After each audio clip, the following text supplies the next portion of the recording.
Herbal na gamot para sa diabetes. Nako, teka lang, huwag ka munang mag-scroll. Ang aprobado ng DOH na pwedeng gamitin para sa mga may diabetes na hindi kailangan ng insulin at mild cases ay ang bitter melon tea bags, ampalaya tea bags. Ang kagandahan dito, hindi mo na kailangang umasa sa mga gamot na may mga nakakatakot na side effects. Kaya naman inirerekomenda namin ang ampalaya tea bags. Napakadaling gamitin, abot kaya ang presyo, tumutulong magpababa at mag-stabilize ng blood sugar, nakakatulong din sa cholesterol at high blood pressure. At sa loob lang ng ilang araw, makikita mo na agad ang epekto. Kung gusto mong maging healthy nang hindi natatakot sa side effects, subukan na ang Ampalaya tea bags para sa diabetes.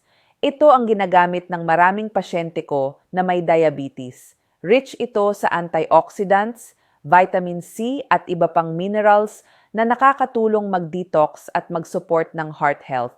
Simple lang ang paggamit.